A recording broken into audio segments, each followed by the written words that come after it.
Okay, so Raymond, can you call the meeting to order and read the intro? Certainly. It is 9 a.m. And we're going to do a roll call of the board members. Now that you've called the meeting to order. Joyce Wilson, Here. Joe Wardy,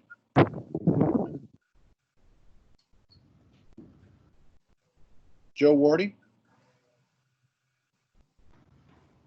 I can see his phone is on, but it looks like he's muted. Mr. Wardy, if you'd hit *6 to unmute yourself.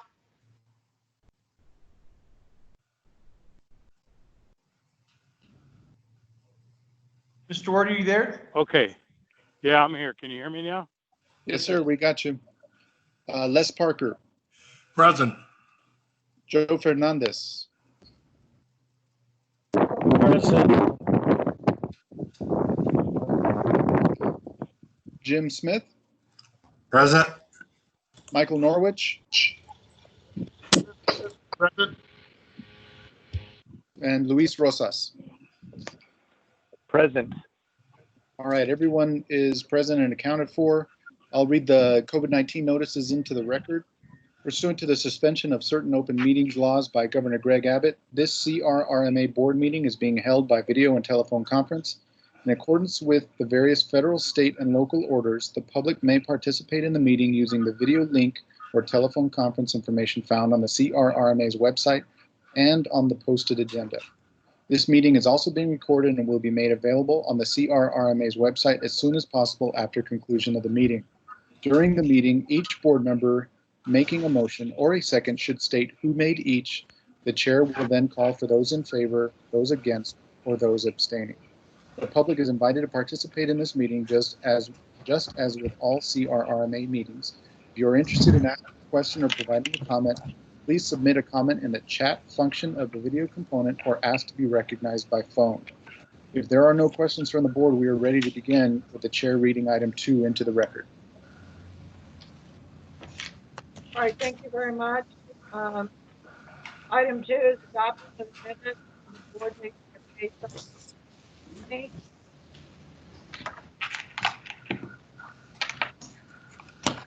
Do I have a motion?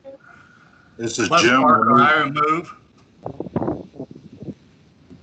Jim, I'll This is second. Joe, second. So Jim moved, Joe seconds. Any discussion? All in favor? Aye. Aye. Aye. Opposed? Aye. Motion passes. Second, item 3, discussion and action on board resolutions to authorize the executive director to execute the following instruments as related to the Faith Airport Development Project. A work authorization for 1 with Stewart Solar for hangar design services. B, work authorization 36.1 with Act North America for hangar design oversight and procurement. This is Jim. I'm not understanding Joyce. No, she's breaking up. All right. Joyce, can we ask you to read that back in? Robert, can you see if we've got somebody's mic open? Yes, sir. Okay, can you hear me now? Yes. Oh, yeah. All right, so I don't know what's going on, but there's like this inadvertent static. So I don't know if it's my end or yours. But if it continues, I'll have Raymond just read the items as we go through them today. So item 3 is discussion and action on board resolutions to authorize the executive director to execute the following instruments as they relate to the Fabens Airport Improvement Project. A, work authorization number 1.1 with Hewitt Zollers for hangar design services, and B, work authorization number 36.1 with Atkins North America, Inc. for hangar design oversight and construction procurement services. Okay, thank you, Raymond Tejas. By the way, Joyce, that sounded, I think, really good. I think we figured it out. So moving into this particular item, this relates, as read into the record, to the Fabens Airport Improvements Project. As you may recall, We have existing an existing interlocal agreement with the County of El Paso, whereby they provided $430,000 for design services related to various improvements at the Fabens Airport. They also have provided $410,000 for construction activities at the airport once the design activities are complete. In addition to that, you may recall last month we had an amendment to that interlocal whereby they provided an additional $125,000 of vehicle registration fee proceeds, and that was intended, or funds I should say, that was intended to cover the deceleration lanes along Fabens Road. So that's among the various improvements at the airport. They're looking at doing a decel lane on Fabens Road. That is under design right now. And we're using vehicle registration fee dollars for that particular program. And what you have before you today then is a new work authorization, new task, where we are bringing on board under 3A Hewitt Zollers to do the design of a new hangar at the airport. Under item 3B then, we have Atkins North America, which, as you know, is our general engineering consultant team. We are bringing them on board to do the oversight for the design activities. And I believe you have both work authorizations as part of your backup. So subject to your questions, I would recommend approval of both items. Are there any I move- questions?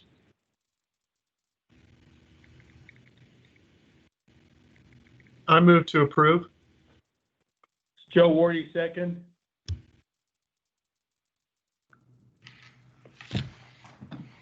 Okay, we have a motion and a second. Raymond, we can do voice vote, right? Yes, ma'am. We're good without the roll call. Okay, all in favor? Aye. Aye. Aye. Anyone opposed? Okay, motion passes. Moving to item 4, discussion and action on board resolutions authorizing the executive director to execute the following instruments as they relate to the El Paso County Bus Shelter and Sidewalk Program. A, work authorization number 1 with ACOM Technical Services for design services. And B, work authorization number 35, Atkins North America, Inc. for design oversight and construction procurement services.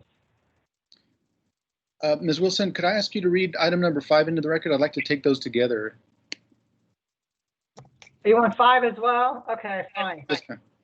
Item 5, discussion and action on board resolution related to the Tornillo North and South Sidewalk Shared Use Path Project, which authorized the chair to execute an interlocal with El Paso County for design funds. B, the executive director to execute work authorization number 1 with Moreno Cardenas Inc. for design services. And C, the executive director to execute work authorization number 39 with Atkins North America Inc. for design oversight and construction procurement services. Thank you. I'm going to share my screen. I have a graphic that I hope will help explain this. You all may remember with this particular A little, you can't see it. Can Is you that make it bigger? Sure. How's that? Okay. Okay, so you may recall we have been working, this started out as a single project where we were looking at a sidewalks project. And then concurrently, we were looking at a bus shelter program. Both of these, of course, are for El Paso County. And I should mention Sal Alonso is in the meeting should you have any specific questions of the county. But as I mentioned, we had 2 smaller projects that were coming together around the same time, one for certain sidewalks being funded by county general funds, and then one for certain bus shelters for the El Paso County Transit Program that was using general funds as well. Along the way, Sal Alonso and his team has been seeking additional federal funding for sidewalks and bus shelters basically at the same time. Well, it looks like they're all coming together pretty well. So we've really rolled these 2 different smaller projects into a single sidewalks and bus shelter program. And we've touched on this in the past, so hopefully you'll remember some of this. What I thought I'd do is share with you a couple of tables. This is a little more convoluted than I thought it would be, and I'll figure out a way to make it more succinct. And I think once we move through some of these items, I'll be able to make it a little more easily digestible. But anyhow, if you look at the first grouping up top, that first table, there is a local funding component, and then that second table would show you the federal funding component. What you see in red in the first table are the items for number 4 today, and then down in the second federal funding component are the items for number 5. So that first table then with the local funding component, as I mentioned, we have already executed 2 interlocals with the county. That first one you see is for bus shelters, and that was executed back in 2019. That brought $332,000 to the RMA for us to assist with design and construction of bus shelters to support El Paso County transit services. Then in early 2020, we signed a separate interlocal with the county for sidewalks in Canutillo specifically, and that was for $420,000. Both of those funding sources, the 330 and the 420, are county general funds. So what we've done is we've combined those dollar amounts, and we put out to AECOM, which is the design firm that we've selected through our open procurement process, and we've tasked them with designing the initial 4 bus shelters and those Canutillo sidewalks. So we have before you today as item 4A, a work authorization with AECOM Technical Services for the design of those 4 shelters and the sidewalks that I mentioned. Under item 4B, then, we have a work authorization with Atkins as our general engineering consultant to do the oversight of those design services. And then just so to complete the thought, that third line there is the RMA's fee, which is based off of the total project cost. So when you add up those committed amounts by the items that you see under 4A and 4B, you've got a committed amount of 136. You take that from the 752,000, and that leaves us with just over $600,000 to continue the shelter and sidewalks program that is funded through the local dollars. So that's item 4. Then, as I mentioned, under that second table is the federal funding component, and that one is a specific program that Sal Alonso and the county folks went after a federal award, and they have been approved for that federal award, and that would provide funding for sidewalks and a shared use path in Tornillo. So what you see before you today, even though it's under the federal funding component, the dollars that you see today for design are actually local county general fund dollars in the amount of $550,000. So under item 5A, you have an interlocal that we're seeking authority for the chair to execute with the county, where we would get access to $550,000. The expenditure of those funds then you see under item 5B and 5C, which includes the design firm, the local design firm of MCI, who would actually do the Tornillo sidewalks and shared use path design work for just over $380,000. And you have Atkins as our general engineering consultant doing the oversight. And then, of course, you have the RMA fee there for $16,000. When you add that up, that zeroes out the locally provided funds from the county. Now, I'll mention again, this is kept under the federal funding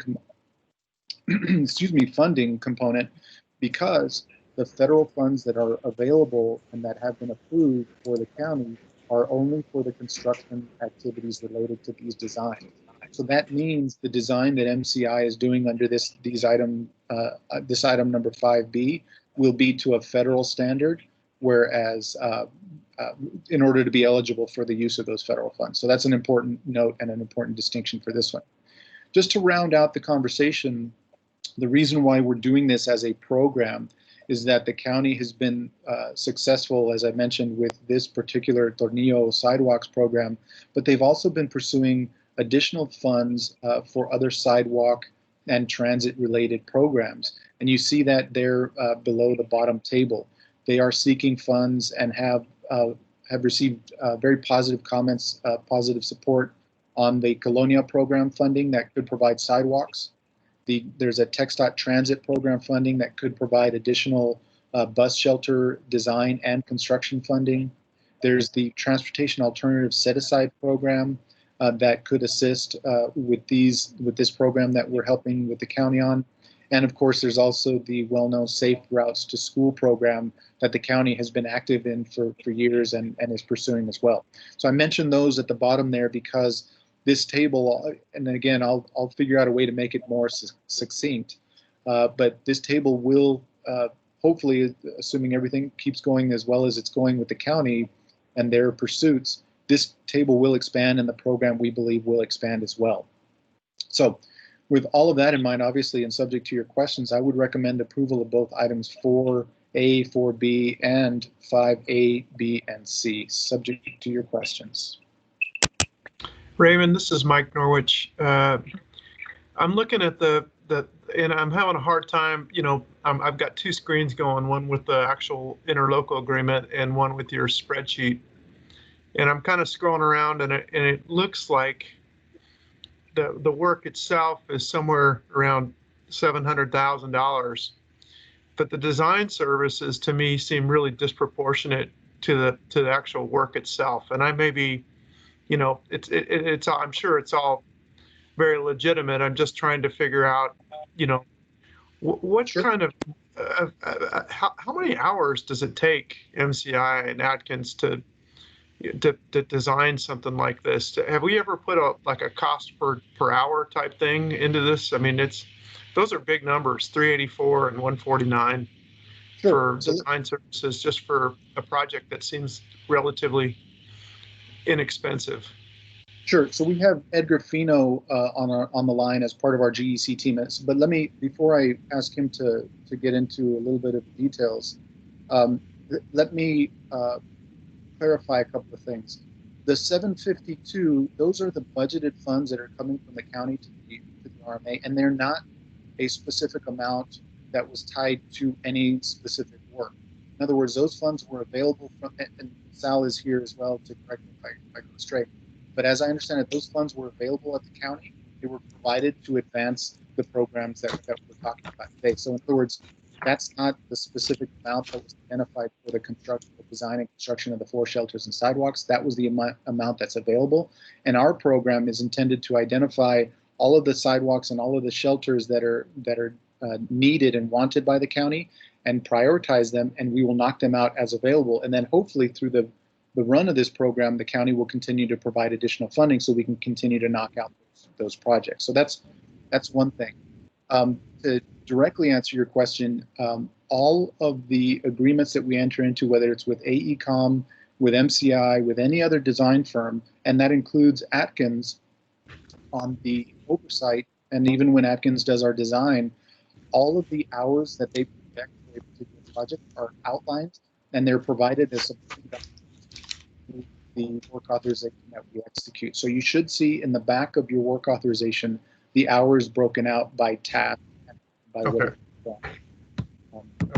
Yeah, it's 26 pages. I was flipping through it, and that's a good answer. Okay. Well, and I'm happy to, if you'd like after this, maybe later this week or whenever, if you're interested, I can get on one of these Teams meetings with you, and we'll bring Edgar from our GEC team, and we can walk you through one of them as an example, so you can get a feel for how the hours are broken out and how these things shape up. Well, I see there's a lot of compliance issues and things like that, which I know probably are very time consuming and laborious for sure. So I guess what I probably misunderstood was more that it seemed like that was about 50% of the cost of the project, but I'm not looking at the full scope of the project is what you're saying. Right. That's right. Yeah, those are just simply budgeted numbers that are available from the county for now. So it's not, I don't want you to think that the 750,000 of that, right. As you said it better than I was about to, so I'll leave it there. I will mention too, one other point. There is environmental, especially in the MCI component, because of the federal side, there's environmental included, which if you notice, some of these timelines are actually really long. So the funding amount is only, and I'll say only 380,000 for a project that spans over a year. The reason for that is a lot of that is that the work gets done by MCI and then it gets shipped off to our federal partners and TxDOT that do the reviews, and those really take quite a bit of time. So there is quite a bit waiting around once we've done the active design work, waiting for federal approvals and that sort of thing. So anyway, hope that helps. Gotcha. Okay. Okay, so are there any other questions?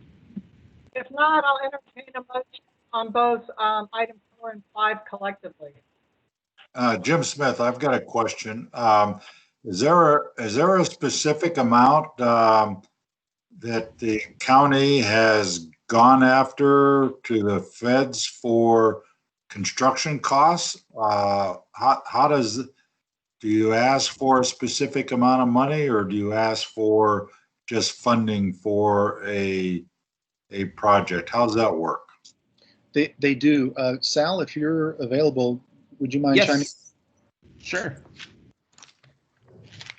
Hi, good morning, Chair, members. Sal Alonso from El Paso County Transportation Department. Just to echo what Raymond had said previously on the funding, I don't want to go back to the previous question. I think Raymond answered it quite, perfectly. It was just, I just wanted to add that, it's a little bit more detailed on the portion from the MCI because it's federally funded. So there are certain steps that we have to take. Several submittals to TxDOT, the 3060 schematic, and then PS&E's environmental. So it is time consuming, I have to admit. So I just wanted to add that to the previous question. To your question, Jim, yes, when we go after these funds, we like to always shoot for the stars, not knowing how much we would get. For example, for this project, for the Tornillo North and South, we had submitted, I want to say it was 7 projects in total, 2 that qualify for the transportation alternative, and then 5 that qualify for the Safe Routes to School projects.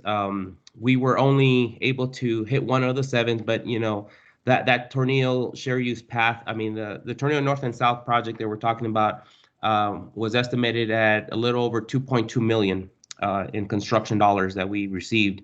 And that's why we're moving forward with this one. There is another project in line. It hasn't been officially announced, but if things go right, hopefully by the end of this year, we'll be hopefully get another, I think it's about maybe another 1.8 million for other areas to continue the sidewalks in a different area. So as we move forward, when we go after these funds, we kind of try to maximize our dollar, make sure that it is complying for the need of the area, especially for the Safe Routes to School. So hopefully that answered your question, but I wasn't sure if I needed to clarify anything else in addition to that. No, that's great. Thank you very much. Thank you.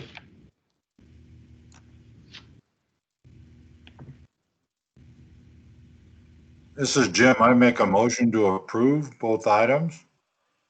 This is Les. I second. Okay, we have a motion and a second. All in favor? Aye. Aye. Any opposition? Motion passes.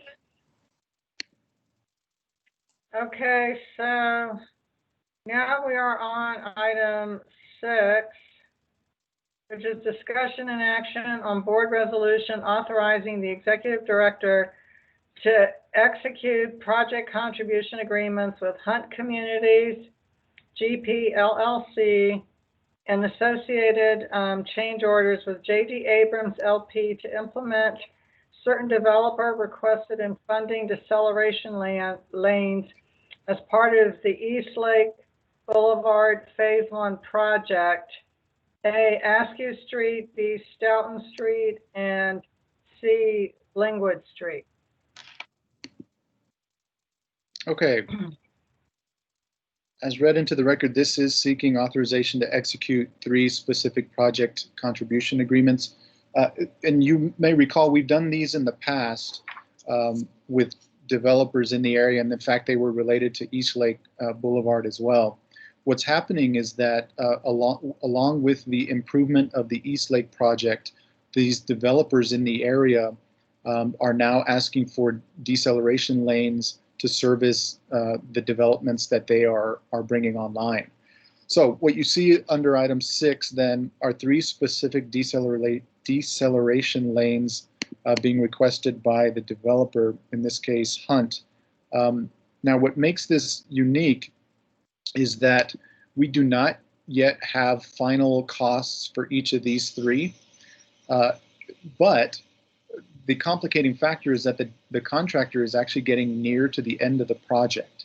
So what we're asking then today is for authorization for the executive director to execute these project contribution agreements once the developer provides those cost estimates, and assuming Hunt, the developer will actually approve those amounts. Now I'll mention each of these contribution agreements, the way that we develop them is that we require the developer to pay 100% of the costs of the improvements. But in addition to that, we also add a contingent amount in the event, as there always are, there are unforeseen conditions that require an escalation of that price. So we usually include anywhere between 10 and 15% as a contingency for each of these contribution agreements. So as you know, we've done 2 to date. We've done 1 for the fire station. We've done 1. Actually, I think there's a 3rd, but anyhow, so we've done another one for a developer not too long ago. And before you, you should see a graphic that identifies the locations for the 3 decel lanes that are being requested. To orient you over to the right here, this is Darrington Road. So this is in effect the end of this project that we're completing. These decel lanes would service this area that I understand Hunt is getting ready to develop, and of course Askew would service this area down here that Hunt will develop as well. So again, a little bit unique because we don't have final amounts. However, I would mention 100% would be funded by the developer plus a contingency on top of that to make sure that everything is smooth. And of course, this is all reviewed and requested and supported by El Paso County as well. So subject to your questions, I would recommend approval of the board resolutions for items 6A, B, and C. And of course, I'll bring back the final results. Let me finish that thought actually that I started earlier. There is a timing issue with this. The reason we didn't wait until July is that in order for the contractor to add these items and not delay the project, they will probably need a pretty quick green light from when they provide the cost estimates. We're anticipating cost estimates today on each of these 3. So we want to be able to move very quickly with the developer and actually execute agreements between now and next board meeting. So if it all goes well and if all 3 are approved by Hunt and they're willing to provide the funds for it, then I would, subject to these approvals, I would execute the agreements and I would bring them back to the board next month for a summary and an update. So hopefully that helps. But subject to your questions, again, I would recommend approval of all 3. This is Jim Smith. This is great. Very, very well presented. I move to approve. Luis Rosa, second. So we have a motion and a second. Are there any other questions?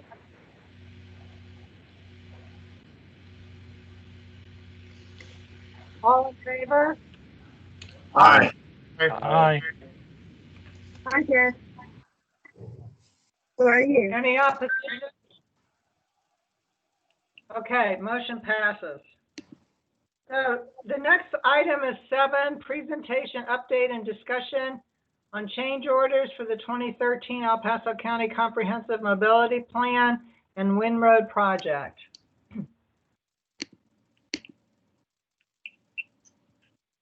Okay, I'm going to share my screen on this one as well.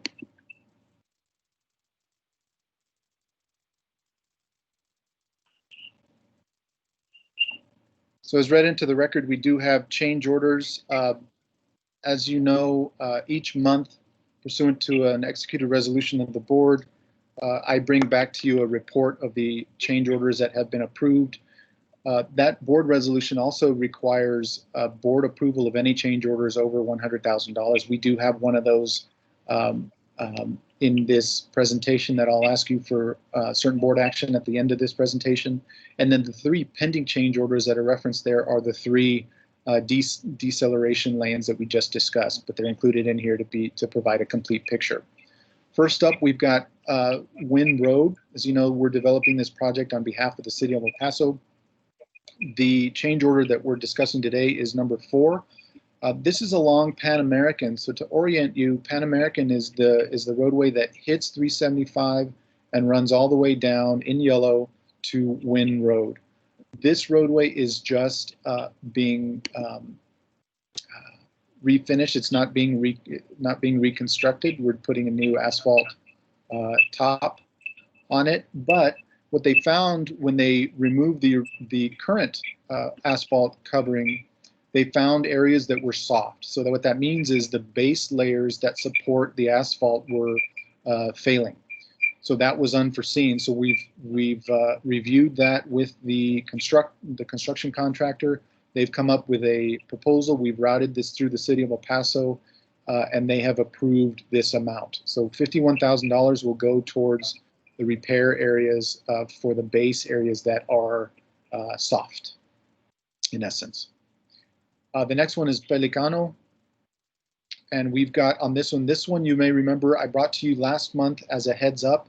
This one is actually a deductive change order. We are receiving a reduction in the contract amount of $287,000.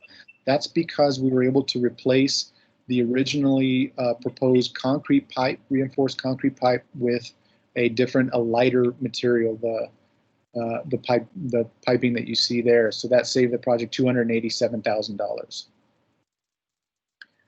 The next ones are on East Lake, and we talked about several of these. The ones in green, Askew number 20, Stoughton number 27, and Blingwood number 28, we just discussed. So hopefully those will go through, and I will update you all on those next month. What you see in black there, but highlighted with yellow as a background, number 23, that is the change order that I approved very recently. And what that did is we added green pavement markers in the pedestrian and bicycle path areas, and those reflect at night. So that's an important safety addition, $25,800. I should mention all of these, of course, are reviewed and approved by the county before we bring them to you. There is number 26 as well. That's black paint. If you are familiar with the white stripes in the center of I-10, for example, you often see black stripes behind the white stripe, and that's a shadow approach, and that helps highlight the white stripes, and that's what was added under change order number 26 for $18,500. Then the last one there is the one that I'll be asking for action from you all today on number 24 in the amount of $128,032.62.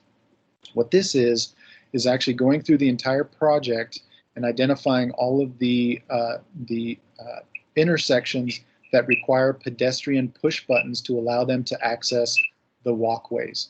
This is not only the push buttons, but it also actually adds the voice component that allows for ADA compliance and allows for crossing in a much more safe manner. So most of these change orders, as I've noted, were either pending or have been approved, with the exception of this one. So I will be asking for a motion to approve a board resolution to authorize the executive director to execute change order number 24 with J.D. Abrams LP for the addition of pedestrian push buttons for the East Lake Boulevard Phase 1 project. So subject to your questions, I would recommend approval of this item as well. I have a question, Raymond, if I could. Just going back to the Wynn Road repair, which obviously has been approved already. In a situation where there's softness, and I assume that means that they got to go back and redo something. Is that correct? Correct. Is that not something that in a way, should it be, dealt with before, or maybe even at the contractor's expense? I'm just kind of curious about stuff like that. You know, it's not, because what happens is that when you put out the bid package, you identify those areas that the contractor will be responsible for, and one of them that is excluded is unforeseen conditions. So what they Okay. don't know is when you're looking at Pan American, when they're bidding this thing, you don't know what's under the asphalt. So you'll only know when you start tearing out that asphalt. Now, there are ways to deal with that.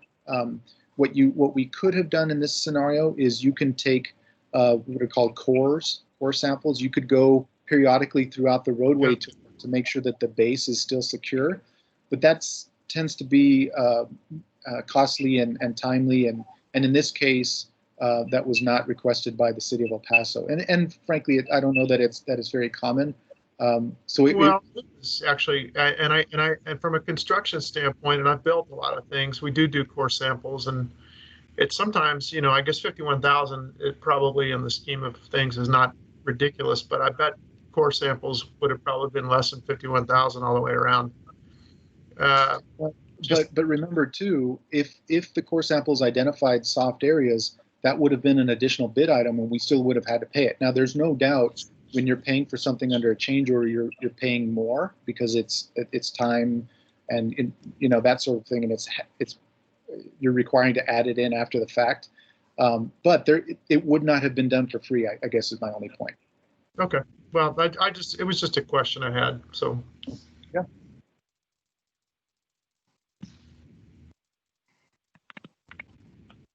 Any other questions? Can I have a motion? This is Joe. Joe Wardy, Move to approve. Okay, so we have Joe Wardy moving. Joe Fernandez, did you want a second? Second. Okay. All. Aye. Aye. Aye. Aye. Aye. Okay. Item 8, presentation, discussion, and action on the proposed 2020 outreach plan as recommended by the Planning Committee. Okay.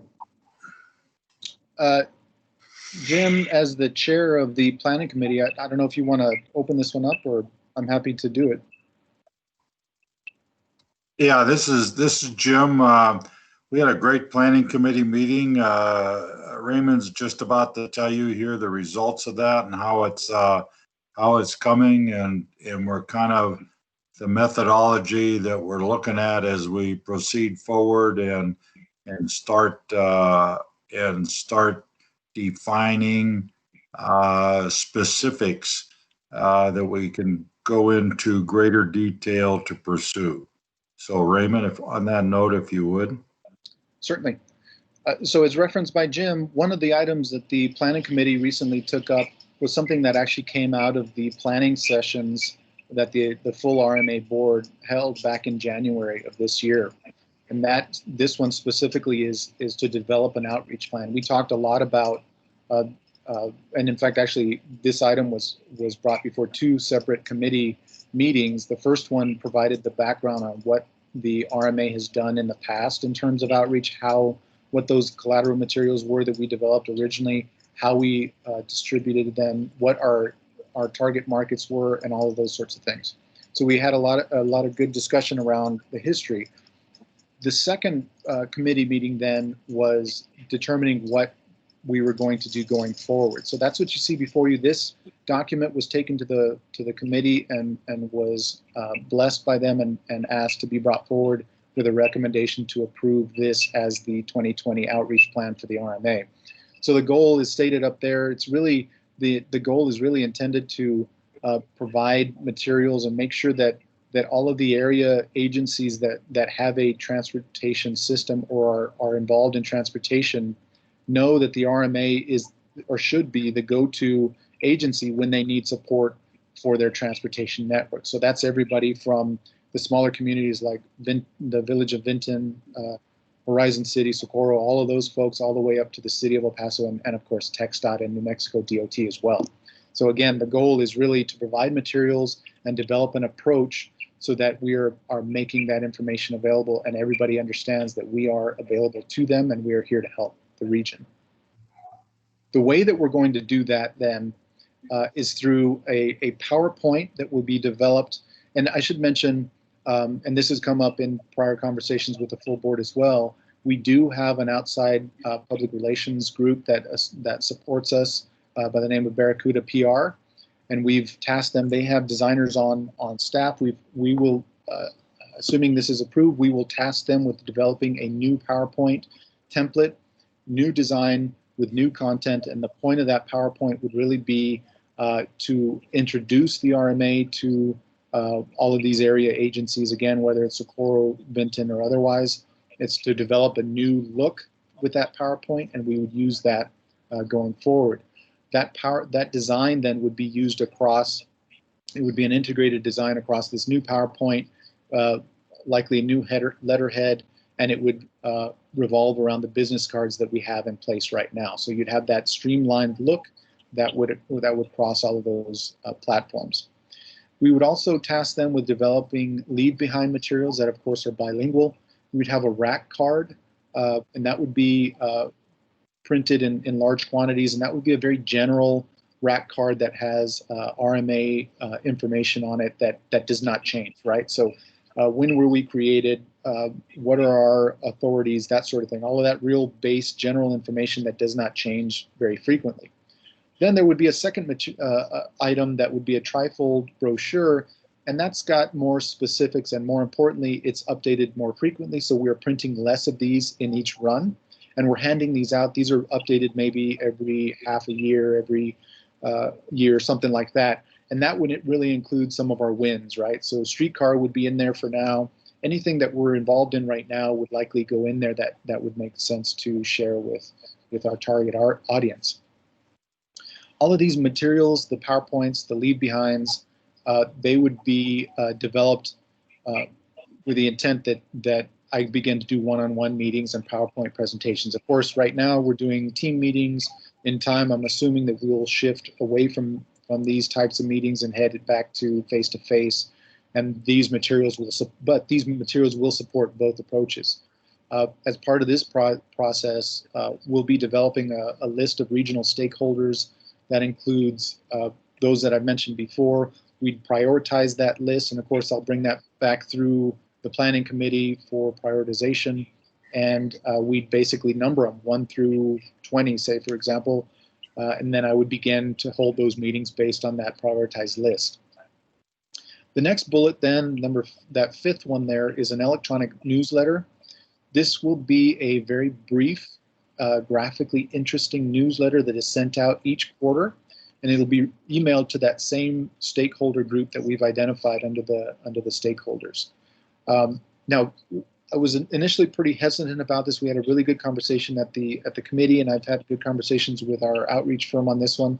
This will not take a lot of time, effort, or resources to develop because, as you know, and as you'll see here at the end of this agenda, we actually are already doing some of this. We have our GEC provide us with the material and the information and the updates on the majority of our projects. So we are already providing quarterly updates to the board.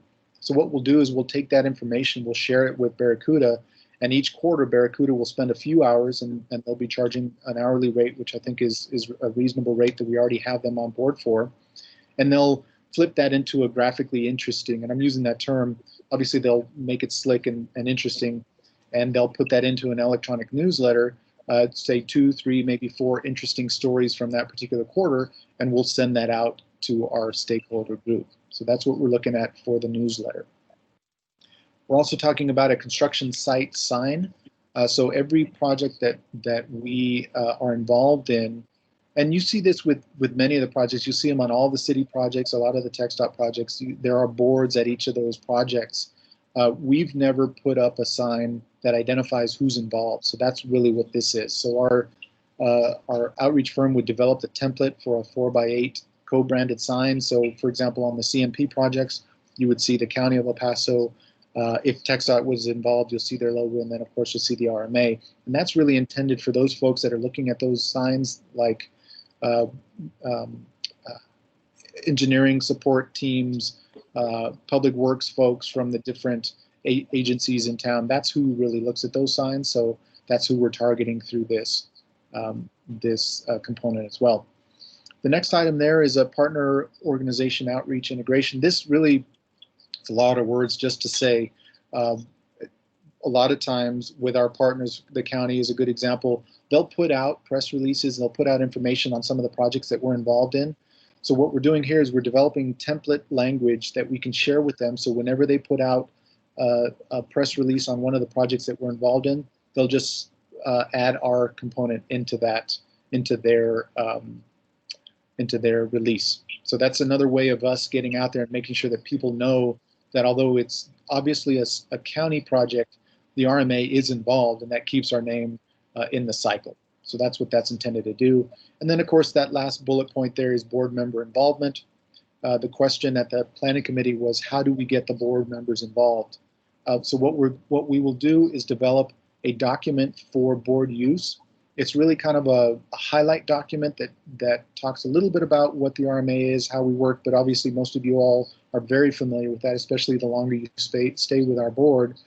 But in addition to that, we would have some recent wins, and this will be kind of it'll prime you for that elevator speech when somebody asks you what the RMA does. So we'll provide you with that. In addition to that, we'll obviously be asking you all to identify additional stakeholders that you think should be added to our list and we should go and visit. And then in those certain instances where you have relationships existing, we would ask you to make introductions for us on those as well. So that's the board member component. In terms of metrics, we're looking at, and these are numbers that are thrown out there. They went through the planning committee, but if you think these are too high, too low, whatever you think, I'm open to all of that. We're looking at 6 stakeholder one-on-one meetings. Of course, the one-on-one meetings aren't being held yet, so they would be team meetings, whatever they consist of. We can do 6 of those in a year. And then, of course, the 4 emailed newsletters on a quarterly basis per year as well. As I mentioned, I hadn't gotten here yet. The estimated costs we're thinking up front is probably going to be in the range of about $3,400. That does not include printing.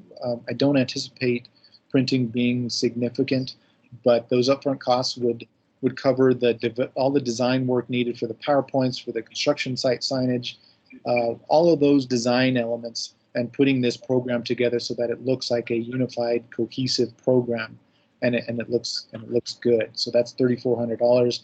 In terms of ongoing costs, pretty minimal. As I mentioned, I think a few hours every quarter for Barracuda to flip our GEC supporting documentation into a newsletter format and sending that out. The newsletter delivery is actually free. So very minimal expenses, we think, on an ongoing basis. But that's what I have for you. This, as I mentioned, went through the planning committee. So if you have any questions, obviously I'm happy to answer them. Jim, did I miss anything? No, Raymond, I think you did a great job. Board members, this is something that we've all been part of, and many people just don't have a clue of who we are and what we do. And this is a way for us to get our brand out there. And I've been approached to possibly do a presentation to the Rotary Club, and there's other organizations like that, in which case in the board member involvement type thing, we could get that set up. And if one of us has a connection or a contact that we'd like to get this stuff out to, then we could do a slight introduction, and Raymond would have his PowerPoint presentation that he or Robert could give in themselves, or in a pinch, one of us could give it if necessary. But I think it's a really great approach to getting our brand out there and making people know who we are and what we can do. Good work, guys. I think that's really good collaboration and good thought into it. And that was the thing I was going to say is, how do we broaden that email list? And I think that's something that, we all ought to give some consideration to.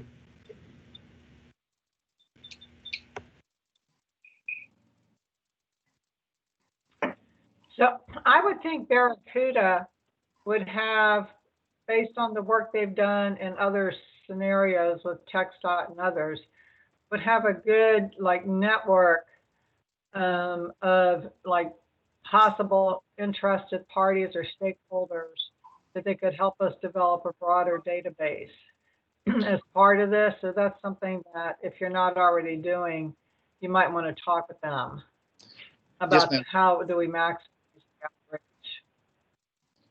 Yes, ma'am. We've discussed that with Barracuda, and that's absolutely part of this process. So the idea was the stakeholder list would get started on our side, and then would get supplemented with Barracuda, and then of course through the process, as board members or anyone else identifies another stakeholder, they can certainly be added along the way. So this is not necessarily a fixed list.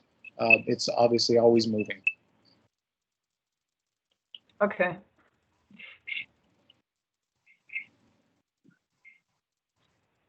I think you all did a lot of really great work, so I want to thank you for your efforts, those of you who are on this committee, and for bringing this forward. The only other thing I would suggest down the road as this starts getting implemented is that, TxDOT and the city, even though they know us and they've done work with us, we're not like really engaged with them anymore. And given, particularly for the city, some of their financial challenges, as we do our kind of outreach, we might want to really start looking at what are like some low-hanging fruit, specific opportunities, and when we meet with these folks that we might try to see if we can entice them to let us work with them on a couple, like just some projects, if nothing else, a few smaller projects.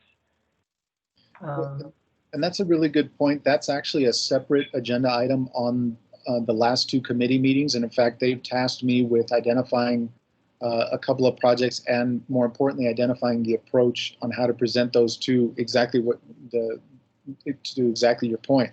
So I have been tasked with that, and I'm bringing that back through the planning committee in the July planning committee meeting. So that is underway. Okay, awesome. Because I know the city has some very, well, the county too, but the city has some fairly significant financial issues right now. And so if there's any way that, I mean, this is kind of, I think, a unique opportunity to maybe start persuading at least the elected officials, if we can't get the staff to budge, on some ways to maybe move some things forward that might otherwise be tabled. Agreed. And reduce some of their overhead and stuff like that. Same with TxDOT. So, okay, well, I'm glad that you all are doing that. Are there any other comments or questions? This is Jim. I just wanted to saddle on there right to what you just said. That was a real key point of our meeting was that very definite fact on how we do that. And there's some really great potential out there that we talked about that I think we ought to flesh it out a little more before we bring it back to the board and to the public. You're right on, and all of the committee members thinking on how to approach this, especially with the city. Okay, great, very good. And I do think we need to continue to reach out to these smaller jurisdictions that have a couple of projects here and there as part of the next mobility plan that is gone through the MPO. I know we did some of that and had started some of that with Vinton, I think Horizon, maybe Socorro. And I don't know, I mean, I'm sure some of it kind of got slowed down because of the shelter in place issues and the virus, but I think those are actually easy victories where we could really get engaged quickly. And I know that Horizon wanted to meet with us before the shutdown, even to look beyond just the mobility plan, maybe broader kind of public works types of technical support. So as you start organizing these one-on-ones, I would look for the quick victories and target those first, and then focus more on the things that might be a little more complicated, like the city. Definitely. All right, thank you guys. Any other discussion? If not, do we have to take an action on this? I don't know that you have to, but I would recommend it. Maybe if you would entertain a motion to accept the outreach plan. Okay, that's fine. I'll entertain a motion. Motion So to moved. approve. I'm sorry, who was that? Motion to, Is that Joe? yes. Yes. Okay, so Joe Fernandez, motion to approve.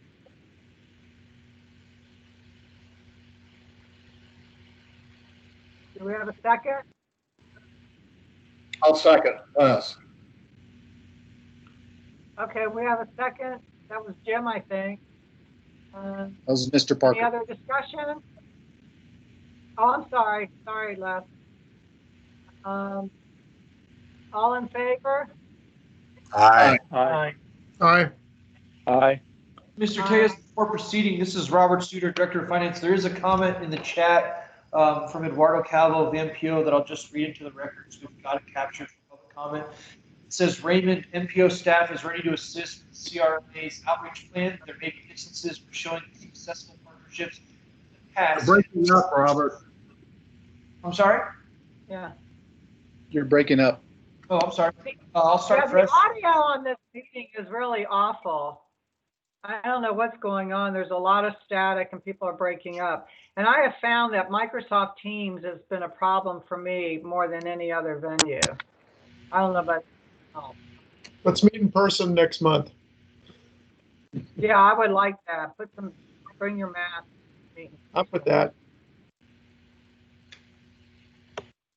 Robert, do you want to try, Read it again. muting if there's any open mics? Let me see if there's any open mics. I think we have most people muted. Raymond, MPO staff is ready to assist with CRRMA's outreach plan. There may be instances where showing the successful partnerships in the past can enhance the message. And again, that's the comment from Eduardo Calvo of the MPO. Thank you, Eduardo. Okay, thanks. Awesome. Thanks, Eduardo. Okay, so item 9, quarterly presentation update and discussion on the following projects or programs: Borderland Expressway project and the 2013 County Mobility Plan. Okay, today we have with us Kelvin Craker from HNTB. He is the outside consultant team that is supporting TxDOT as TxDOT advances the Northeast, I should say the Borderland Expressway project, which includes obviously the Northeast Parkway. Mr. Craker, I'll turn it over to you. I think Robert's going to control the PowerPoint for you. Thank you, Raymond. Can you hear me okay? Yes, perfect. Okay, great. Thank you, Chair Wilson, for this spot on the agenda. We are here on behalf of TxDOT. Gus Sanchez is our TxDOT project manager. Thank you, Gus, for allowing us to present here, and thank you, Chair Wilson. In a minute, I'm going to hand it over to Chris Kopp. Chris is an economist with HNTB, and he'll provide this oversight. And I want to thank 2 institutes from UTEP, Dr. Tom Fullerton's institute, I believe Tom is on, and also the Hunt Institute, and I believe Mayra and Rafael are on, and they were available for questions as we overview their work here. On the next slide, we show a map of the Borderland Expressway, and this is a project that TxDOT and NMDOT have been developing for the last several years. This is one of 4 regional national priorities in the MPO's RMS 2020 program. regional and national because of the role that these roadways play in trade and in circulation. Let's advance to that map when you get a chance. New Mexico's portion is shown in green and in orange. It's 3 projects there: the green dot, the green segment, and the orange segment. The green segment is the interchange at I-10 and 404. That project, New Mexico DOT is advancing to construction. It will begin in the next several months. New Mexico has also funded the green project, and they are developing the orange project. Their part is very far along. TxDOT's part is shown in blue. It's also very far along in its project development. It's a 10-mile new alignment through land, a combination of lands that belong to Fort Bliss and El Paso Water, and a small amount of private developer land. This 10 or 11-mile new highway would provide not just the bypass that we're looking to achieve for Interstate 10 around the mountains and around the majority of the metro area. It also provides a lot of unique opportunity for development of El Paso Waterland and other routes, other redundancies for circulation for Fort Bliss. We hear a lot about the reconstruction of I-10. TxDOT is advancing segment 2 and segment 3 of I-10. Really, TxDOT has studied the whole county of I-10 and how reconstruction is needed for much of that. And this project has been labeled an enabling project to allow reconstruction of I-10 everywhere in central and east El Paso. Those 2 projects are other national regional priorities in the MPO's RMS 2020 plan. So a lot of background has gone into this. We're not here to talk about the engineering today. What we want to get to is the economic work, which as Jim has run the coalition meetings, this coalition of agencies, Jim asked if this could be brought to the board here because it's very interesting, and I think it shows a unique perspective on the economic value of these types of projects. Chris, please take over. This is Jim. Let me do a little intro here before Chris takes over. Myself and other board members have been intimately involved with this whole process, coming up on about 3.5 years of pretty active involvement, and it's really something pretty special to see how all the different entities have come together. Kudos to TxDOT for a lot of their leadership in this, and New Mexico DOT, and then this coalition of the willing, I call it, that has worked with each other to implement these intricate pieces all together. A follow-on to this was the desire to come up with an economic development plan analysis of what this roadway would do for the region. And again, TxDOT and the other entities have gotten involved in this and have brought on really, really great professionals like UTEP with Dr. Fullerton and the Hunt Institute at UTEP, and the work that they've done coordinating with the city and the county in coming up with economic impact just really blows my mind of how great that is. So with that introduction, I'll just pass it over to all the smart people. Thank you, Jim. And thank you, Raymond, and the rest of the board for inviting us to come in today and talk to you about the progress of the Economic Work Group, which has been meeting every couple of weeks for over a year now, working on really understanding the Borderland Expressway project from a number of different economic perspectives. Before I go any further, can you all hear me okay? Yes. All right, great.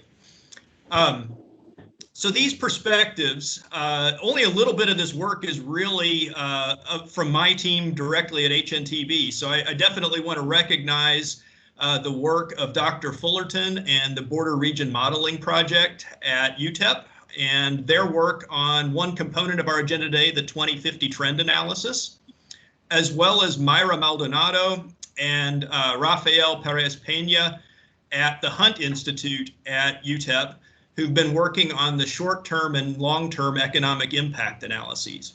All of these perspectives are equally valid ways of looking at the project. I think of it like a sculpture. You can look at it from a lot of different angles. The more angles you look at it, the better you understand what you're looking at. And that's what we've been doing with the Borderland Expressway, to really describe, evaluate, and understand the benefits of the project so that we can sell it to those who will ultimately fund the project. So let me go through each of the different perspectives that we have looked at so far. The first is the benefit cost analysis. This was the first one that we did. And this is the kind of analysis that you do that looks at, from a perspective of all of society, what does it cost society versus what does society get from doing the project. We use the El Paso MPO travel demand model to look at the network of roadways in the region with and without the Borderland Expressway. And what we found is that the project produces a lot of travel time savings. You can see that's by far the largest benefit here. And the mechanism there is it really provides additional capacity and allows a lot of traffic to move on higher type roadways than they do today. And that's what produces the travel time savings. Those higher type roadways are also safer, and so we get reduced crash costs as well. One of the disbenefits is that people travel a little further, and so there's additional vehicle miles traveled, and that shows up here in the negative benefit of vehicle operating costs, but the benefits, the positive benefits, greatly outweigh that. We're at a 2.5 to 1, which is a very strong benefit cost ratio for a project seeking federal funding. Next, please. Kelvin mentioned, and Jim as well, the importance of this project in helping the region through the I-10 reconstruction period. And TxDOT has a model that evaluates the benefit that the road could generate by providing an alternate path during that reconstruction. And really it corroborates the benefit cost analysis in terms of the findings. So we see that, there's potentially almost $50 million a year of savings during that construction period by making trips faster because there's a way to get around the congestion as lanes are reduced on I-10. Okay, next, please. So this is Dr. Tom Fullerton's work, and he looked at trends going out to 2050, a whole lot of different trends beyond just population and vehicle registration growth and employment growth. And everything was pointing in the same direction, is that there's going to be more and more demands on the region's transportation system, and especially when compared with other regions in West Texas that have bypass routes around the region, this project provides the most logical means of reducing regional congestion and enhancing economic growth in the region. So another corroboration of what we're seeing on the other perspectives that we've looked at. Okay, the Hunt Institute looked at two other perspectives. One is a short-term economic impact analysis of just what the construction spending associated with the project does during the period that the construction is happening, which in this case we were assuming would be out to about 2026 or so. And then they started working on a long-term economic impact analysis that looks at the effect of all of those travel time savings that we had in the benefit cost analysis. How does that percolate through the economy and help the region's economy grow? And that has a couple of then knock-on effects. One of those is that the additional economic activity increases land values, particularly along the expressway. And so they've started to quantify that. And then the next thing is that when those land values increase, the tax revenues associated with property taxes also go up. So that provides another benefit to the region in terms of additional tax revenues that you can use for other improvements. So what has been completed up to this point is the development forecast work. The fiscal impact is just getting started, and that'll be completed later in the summer. Next slide, please. So from a short-term economic impact perspective, and this is just the construction spending, we can see that in El Paso County generates about 3,000 jobs and about almost 600 jobs in Doña Ana County.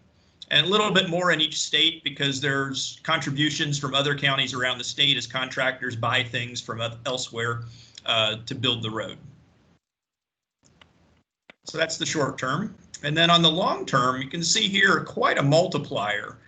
When you have all of those extra years of benefits, especially the travel time savings and the reduced crash costs, we see anywhere from a 10 to 30x increase in the overall effects in terms of employment or personal income or value added or just overall economic output, depending on the county, depending on the measure. Quite a bit more benefit than just constructing the road itself. Okay, so here's how it translates into land value, is that it'll start increasing land values as soon as the road is constructed. By 2050, the increase is about $130 million on the lands that are adjacent, closest to the roadway, within about a mile. And the next step, as I mentioned, is to estimate the tax impact associated with that. The city of El Paso has been doing forecasts for their tax increment finance TIRZ zone out in that area. And one of the things that we're going to want to do is reconcile the results so that we can at least explain the differences, because these are different methodologies. The numbers are going to be different. We want to head off any kind of questions about why those numbers are different by comparing the results and describing the differences. And then that'll all be documented in a report that will be available later in the summer. Another perspective, and this came from a question from Eduardo Calvo over at the MPO, is, one of the arguments for the project is just how much freight value moves through the region and would benefit from having a bypass route around the region. So Myra Maldonado at Hunt Institute graciously offered to take a look at freight analysis framework data, which is a sample of shipper waybills, basically, that the US DOT compiles every year or throughout the last few decades. And they took the most recent data available and looked at how much freight value was moving between cities along I-10. Compared that to how much freight value is moving along cities along I-35, and how much of that freight value is actually going through the El Paso region. And what you can see here is that I-10, it's longer, but it compares quite favorably to I-35, which is kind of a dynamic within the state about, you got a lot of population over in the eastern part of the state, but I think we can argue that we've got quite a bit of value moving east-west across the state via I-10, and it would benefit from having this extra route through the region. Of that 157 billion moving between cities all along I-10, quite a bit of that, almost a little over 2/3, is going through El Paso.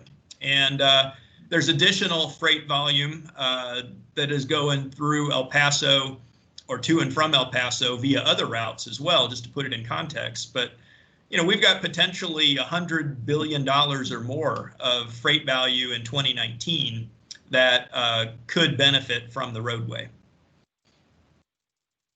So I'd like to turn it over to questions, and I'm going to warn my colleagues over at the various research institutes we're working on. I don't want to describe your work, so if we get a question about your work, I'm going to send it your way. But I'd really like to open it up to questions that you all might have.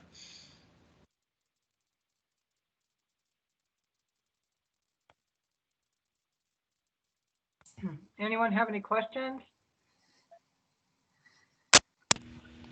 I'd just say it's very interesting, the studies and the impact that they're able to derive from it. Very good, very informative. Thank you. This is Jim. The importance of this this whole study, the economic side, is in conversations that that take place when it comes to competing for funding within the state and within within TxDOT and federal funds and all of that, to be able to give our local representatives, both political and business and public representatives that deal with Austin and in the federal arena to compete for funding for different projects.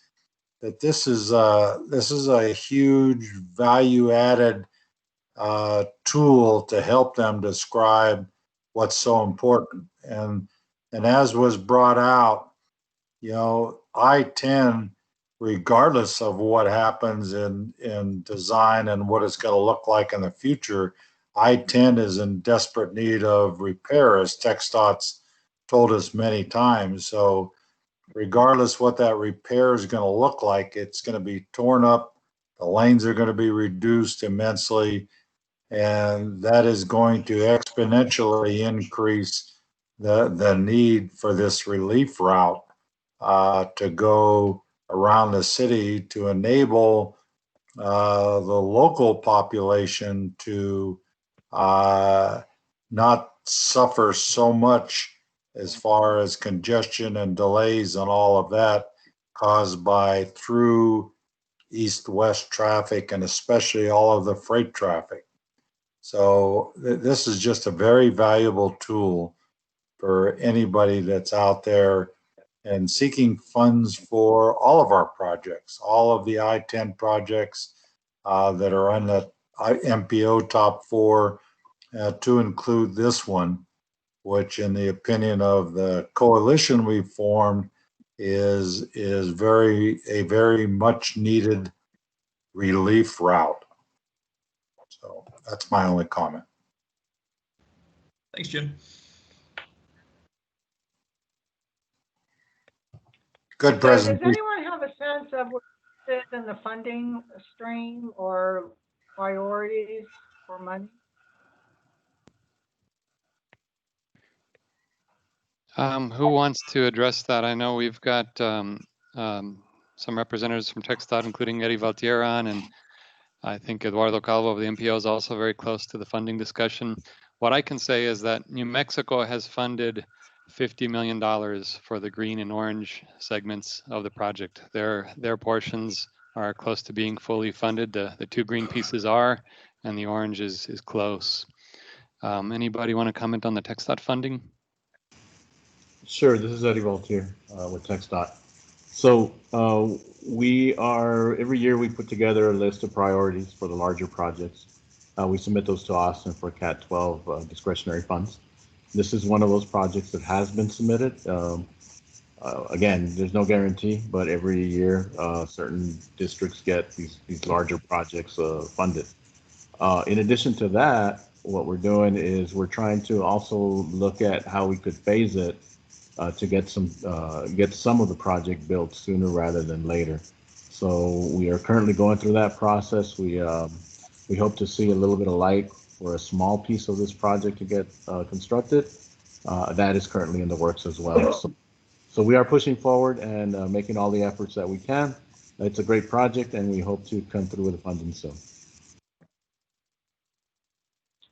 Have there been any conversations about alternative funding, sort of like we did for the, what was it, the Patriot Freeway? Sure. First Yes. 601. Yeah. So there have been conversations. Yes. Unfortunately, right now with the current conditions of the finances, pass-through funding right now is not being looked at in a bright light yet. I don't think it's a Okay. I don't think it's a dead issue, but it's currently not one of the preferred methods. The coalition certainly has been looking for alternative ways to fund this, even as to submitting for grants, since it involves two states. So I'll let Jim expand on that and Eduardo as well, but we are looking at alternatives. Okay. This is Jim. Just a little note on that. The coalition has been working very hard on that with the MPO and several, one of the really key things that we've got here is that a good portion of the cost for the development of this, i.e. the environmental and the design, have already been funded by TxDOT. So that means that we've got a project on the New Mexico side, which is already funded, and on the Texas side, which is shovel ready. Now, what that means is that being shovel ready, we are a very have a great deal of potential to be able to submit a proposal through our political representatives and others to the federal government to be part of any infrastructure bill that may be introduced in Congress, because those kinds of infrastructure bills are meant for projects that are shovel ready. So the great amount of work, the great amount of great work that TxDOT has done and New Mexico DOT has done has made this roadway very, very close to fitting the criteria of shovel ready. So that's really important as we go out for some possible low hanging fruit in the area of funding. Eduardo, you want to add anything to that? Sure. Good morning. This is Eduardo. Yeah, I think you said it very well, Jim. TxDOT is really doing all the right things to get this project shovel ready. The environmental document is in the final stretch, starting the final design or PS&E to get the project ready. And this I think would be a great candidate for any infrastructure recovery bill that comes out at the national level. The other thing I just wanted to stress is how important the project is, and it's reflected in the RMS 2020, the new mobility plan that the MPO adopted and approved last December. So the Borderland Expressway, along with the two big projects along I-10, again, the work that you just saw, the economic analysis. Of course, right now the focus is more on the Borderland Expressway, but all the information that you see on how important I-10 is, not just to us in El Paso, but for the state of Texas as well. And, try to bring some attention to I-10, given that a lot of the attention right now currently is on the I-35 corridor, going north-south, but east-west I-10 is tremendously important. So all this work that is being done that you just saw will complement the RMS 2020 when we go out to Austin and fight for funding for us. I-10 is important. So all the projects that support I-10, including the two projects along I-10, but the Borderland Expressway, because of the strategic importance of providing the bypass. Again, it's not just for us in El Paso. It's at the state level and important also at the national level. Well said, Eduardo. Okay, thank you. Any other comments? If not, can we move to the second item? Yes, ma'am. The second item is the 2013 El Paso County Comprehensive Mobility Plan update. That has been provided to the board as part of the backup packet. I'm happy to go through it, but I think we've lately just been providing it as backup. So I'll look to you for guidance on that. Is everybody comfortable just reviewing it on your own, or do you want to have a quick presentation? This is Jim. I've reviewed it. It's pretty straightforward, and there's nothing that I would need elaboration on. Okay. This is Joe, and I concur. Okay. All right, then. Then we'll move to item 10, which are public comments. Do we have any public comments? No, ma'am, we have none listed in the chat. Okay. And then no executive session? No, ma'am. Okay, so that means we've concluded our agenda. Is that correct? That's correct. We're done. So I'll entertain a motion to adjourn. This is Joe Wardy, so moved. This is Joe Fernandez, second. All in favor? Aye. Aye. Joe, you're not driving, are you? No, I'm in my car. Truck. That would be serious multitasking. Yes. Yes, sir. Wi-Fi. All right, well, thank you, guys. Got Thank take you. 25 for the record. Thanks. Be Hopefully well. we see each Thank you. other Nice, next nice time. job, Raymond. Great job, Robert. Thank you. Thanks, everyone. Thank you, HNTB and UTEP. Yes, good Thanks, meeting, Todd. good presentations. Thank you all. Bye. Bye.